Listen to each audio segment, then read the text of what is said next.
राजस्थान में कांग्रेस कार्यकारिणी की कवायद पर पीसीसी अध्यक्ष गोविंद सिंह डोटासरा की टीम बनने जा रही है। पीसीसी प्रभारी अजय माकन के बयान के मुताबिक दिसंबर के अंतिम सप्ताह में कार्यकारिणी का गठन होगा।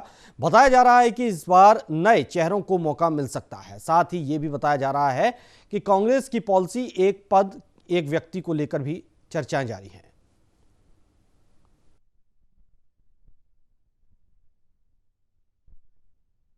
भाजपा के राष्ट्रीय अध्यक्ष जेपी नड्डा और राष्ट्रीय महामंत्री कैलाश विजयवर्गीय के काफिले पर पश्चिम बंगाल में हमला हुआ। इस पर राजस्थान बीजेपी प्रदेश अध्यक्ष सतीश पूनिया ने घटना की निंदा की। उन्होंने कहा कि इस घटना की जितनी निंदा की जाए उतनी कम है।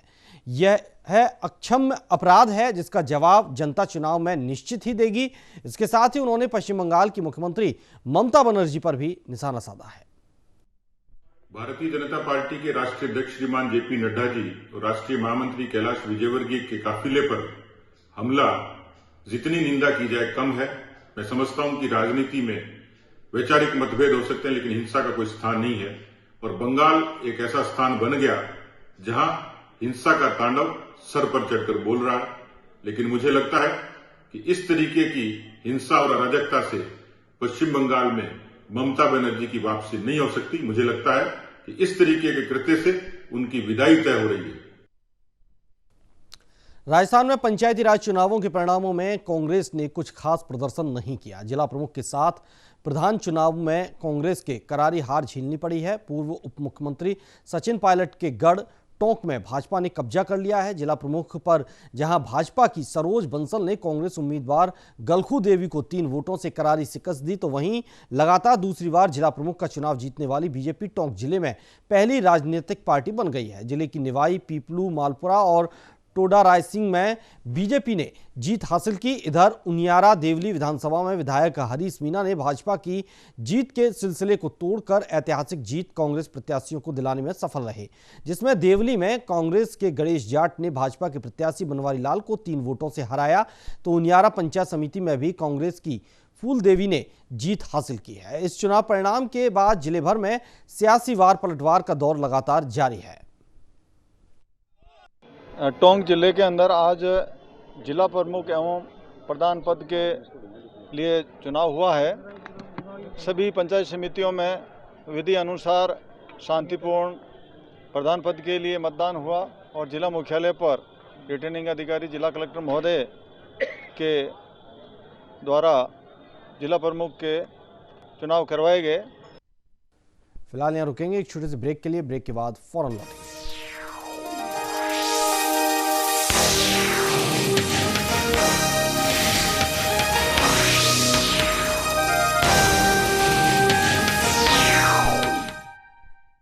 कोरोना संक्रमण को रोकने के लिए उत्तराखंड सरकार के प्रयासों में अपना योगदान दें।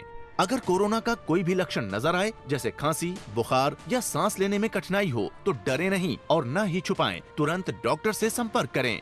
सही समय पर जांच जरूरी है। राज्य सरकार द्वारा कोरोना टेस्टिंग हेतु व्यापक व्यवस्थाएं की गई हैं। कोरोना से बचाव के लिए मास्क पहनना, हाथों को साफ रखना और आपस में 2 गज की दूरी बनाकर रखना जरूरी है। जब तक दवाई नहीं, तब तक ढिलाई नहीं। बढ़िया है, प्राकृतिक हल्दी, मिर्ची, धनिया। नहीं, मिर्ची, धनिया, हल्दी, MDH। पार्टी कोई भी हो, बस झटपट बनाओ और स्वादिष्ट खाओ। एलिगेंट डिजाइन, वो भी सेफ्टी फीचर्स के साथ। शिखा प्रेशर कुकर। आपके घर के खाने में रेस्टोरेंट जैसा स्वाद ले आए MDH का शाही पनीर मसाला। पनीर को क्या मस्त बना डाला।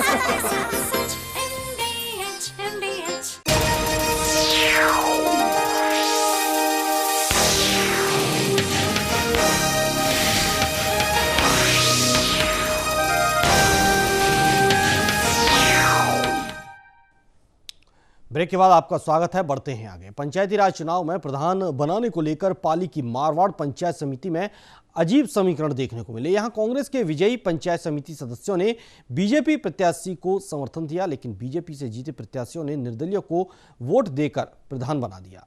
हुआ यूं कि मारवाड़ जंक्शन में 25 सीटों पर हुए पंचायती राज चुनाव के तहत 21 सीट भाजपा के खाते में गई, तो वहीं 1 सीट पर निर्दलीय और 3 पर कांग्रेस का कब्जा हुआ।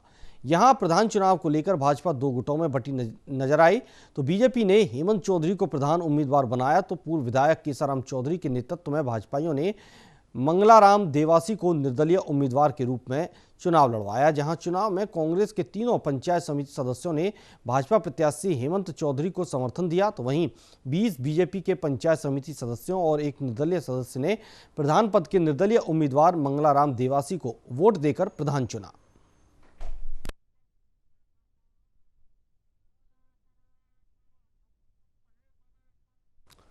राजस्थान के राज्यपाल कलराज मिश्र ने जल कल्याण के कार्य करने का आह्वान किया है। इसको लेकर मिश्र ने गुरुवार को राजकीय सामुदायिक स्वास्थ्य केंद्र में नवनिर्मित प्रतीक्षालय का वर्चुअल लोकार्पण किया। इस दौरान उन्होंने रोगियों और उनके परिजनों के लिए सुविधाओं को लेकर सभी से सहयोग करने का आह्वान किया।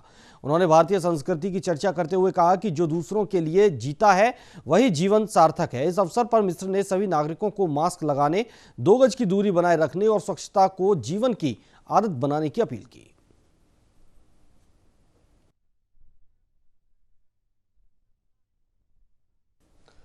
राजस्थान के मुख्य सचिव निरंजन आर्य ने वीडियो कॉन्फ्रेंसिंग के कर स्ट्राइड अवार्ड गाइडलाइंस के लिए विशेषज्ञ समिति को संबोधित किया। उन्होंने कहा कि विज्ञान और प्रौद्योगिकी के क्षेत्र में मुकाम हासिल करने वाले राजस्थान के युवाओं की 28 फरवरी 2021 को विज्ञान दिवस पर सम्मानित उन्हें किया जाएगा। प्रदेश के युवा वैज्ञानिकों, नवाचार, उद्यमिता और वैज्ञानिक पत्रकारिता से जुड़े पात्र लोगों को Rajasthan state STRIDE award science, technology, research, innovation, design, entrepreneurship क्षेत्र में पुरस्कार प्रदान किए जाएंगे। उन्होंने कहा कि 3 श्रेणियों में 24 योग्य उम्मीदवारों को 4 पुरस्कार दिए जाएंगे। 3 श्रेणियों में दिए जाने वाले पुरस्कारों में प्रथम पुरस्कार 1-1 लाख रुपए, द्वितीय पुरस्कार 75,000 रुपए, तृतीय पुरस्कार 50,000 रुपए और सांत्वना पुरस्कार 10-10 हजार रुपए के दिए जाएंगे। मुख्य सचिव ने कहा कि विज्ञान एवं प्रौद्योगिकी विभाग के इस निर्णय से विज्ञान की समझ और सोच को आम जीवन में बढ़ावा मिलेगा।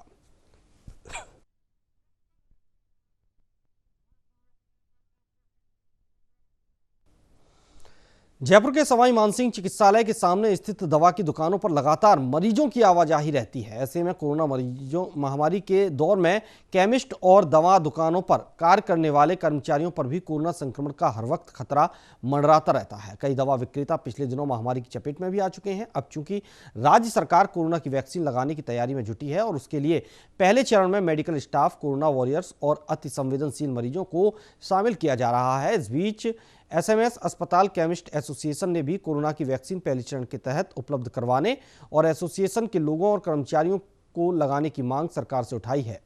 न्यूज इंडिया के प्रधान संवाददाता नीरज शर्मा ने भी सवाई मानसिंह चिकित्सालय के बाहर केमिस्ट एसोसिएशन पदाधिकारियों से जाना क्या है उनकी प्रमुख मांगें।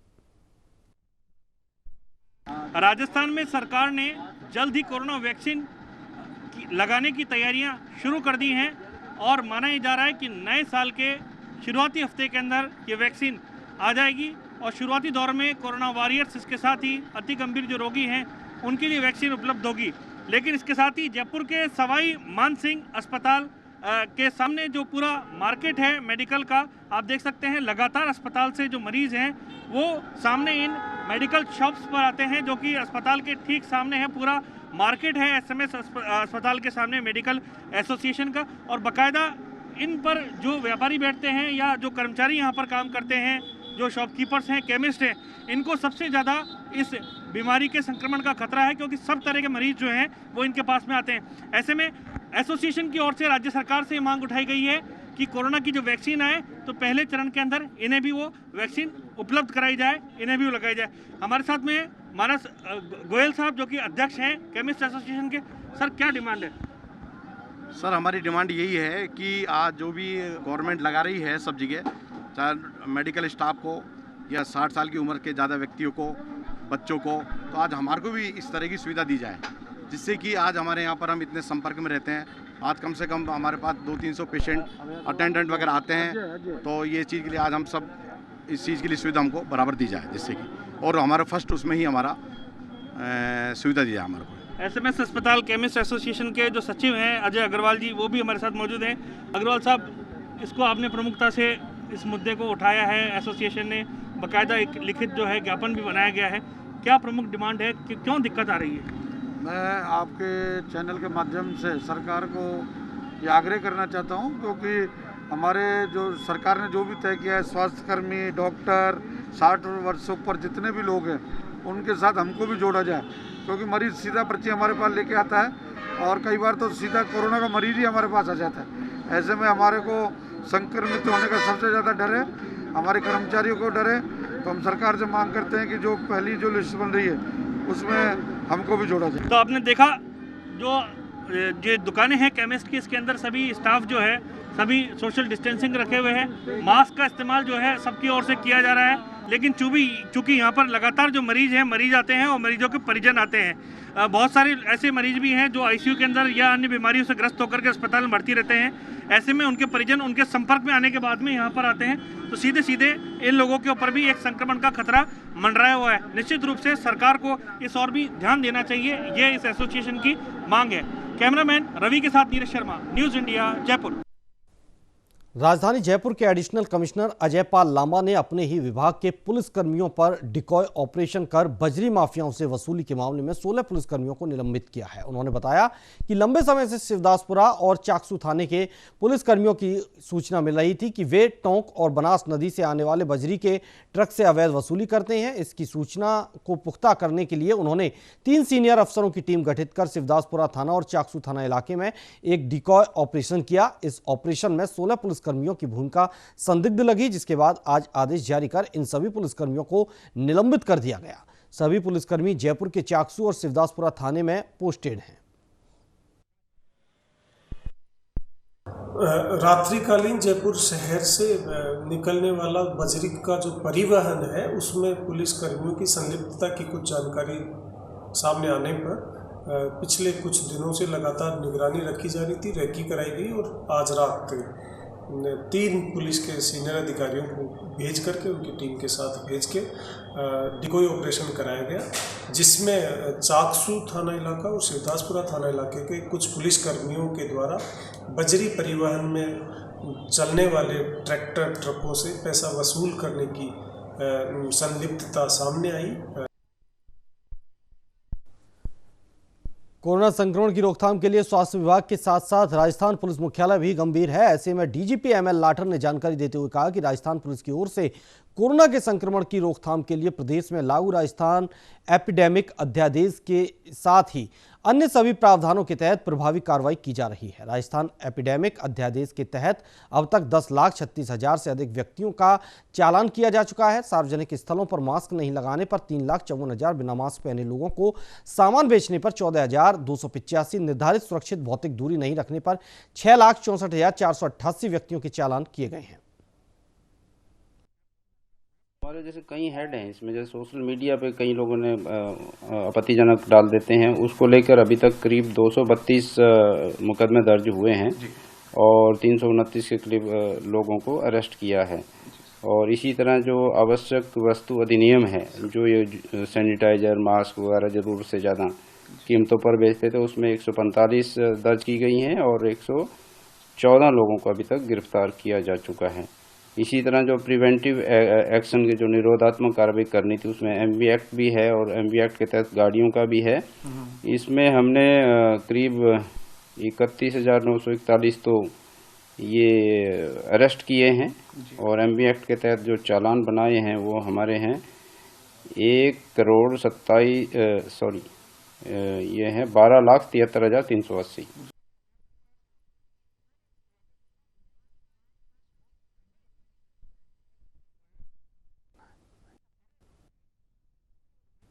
नागौर के रियाबड़ी उपखंड क्षेत्र में दासावास रोड स्थित राजकीय स्वामी विवेकानंद मॉडल स्कूल के पास एक खेत में कुआं खोदते वक्त मिट्टी ढहने से 2 मजदूरों की मौत हो गई। घटना की जानकारी मिलने के बाद पुलिस और प्रशासन मौके पर पहुंचा, जिसके बाद रेस्क्यू ऑपरेशन शुरू किया गया, जिसके बाद जेसीबी की मदद से दोनों के शवों को बाहर निकाला गया। जानकारी के अनुसार खेत में कुआं खोदते समय मिट्टी ढह गई, जिसमें 2 मजदूरों की दबने से मौत हो गई।